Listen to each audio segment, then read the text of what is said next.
Hello, everyone. Welcome once again to A.O.S Group.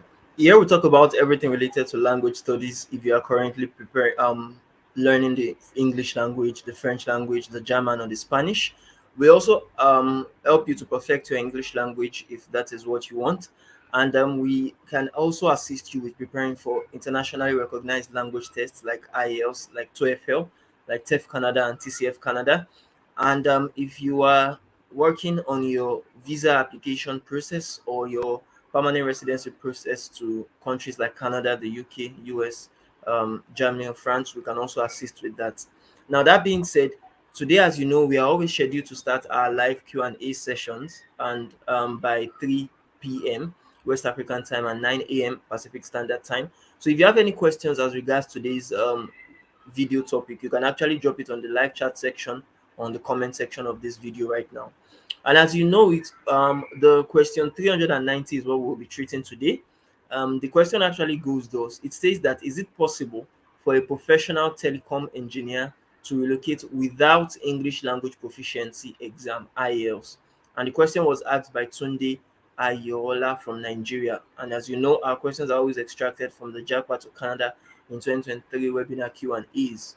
Now, it's very possible, because this is a yes question. Is it possible? And I'll tell you, yes, it is very possible to relocate to Canada without English language proficiency IELTS as a professional telecom engineer.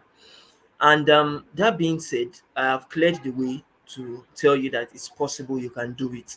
But there are ways you can actually relocate to Canada. If you want to relocate without IELTS, you can actually take the TEF Canada examination or the CELPIP or the TCF Canada test for the French based exam. And with that, you will not need to write the IELTS. You understand? And it's very possible that way. But many people would feel that answer is kind of cliche, because yes, you don't want to write IELTS because you don't even want to write any exam at all, perhaps. So as a result of that, if you don't want to write any exam, you don't want to take any trainings, you don't want to, you understand, basically sit to write or to take any evaluations, then I would say yes, you can also do that. It is very possible. However, there are different ways you can relocate to Canada. You can relocate either the temporary route or either through the permanent route. And for the temporary route, you don't necessarily need to write any examinations. For the permanent route, however, you may need to write some particular exams.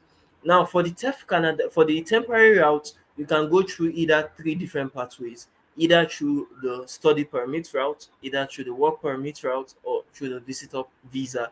And these three routes do not really necessitate you to write IELTS. For the study permit, if your school don't require it, you don't need it. For the work permit, if the employment that you have gotten or you are seeking don't require you to take the language test, then you don't need to. For the visitor visa, most likely they won't even ask for anything related to IELTS. So there you have it. You can go to Canada, relocate to Canada with your family and friends, or with yourself alone, without the need to write language tests like IELTS. But there's always a catch to it. And the catch to it is that if you are going to the temporary route, just as the name suggests, temporary residency allows you to go to Canada for a limited amount of time, either to go for some few days, or to go for some few weeks, or some few months, or even up to some few years. You understand, and later come back to your own country. Though some people may later switch from the temporary residency route to the permanent residency route. And yes, if you are switching from the temporary to permanent residency, then you would need to write the IELTS. So, in a nutshell, you are just kind of postponing the need to write IELTS by at least landing in Canada first. You understand, getting a temporary residency status first, either be it as an international student, or as a foreign worker, or as a tourist, before you now actually change it if you want to change it. And if, for instance, you don't want to change your status, you just want to go there, have some fun, and come back to your country, then you don't need to write the IELTS ever. Do you understand? Whether be the first time you move or the previous times you are going, if you are opportune to actually get the multiple entry visa. So I hope that answers your question. If you have any questions, you can actually drop in on the live chat section or the comment section regarding this topic, or even outside of this topic. And likewise, If you want to actually learn more about what we do, you can actually subscribe to our YouTube channel, hit on the notification bar to get notified anytime we drop a content, and like and share this video with your friends and with your family. So thank you very much for actually joining us for this Q&A session, and we do hope to see you in our next Q&A sessions. Thank you very much, and do have a lovely day. Bye.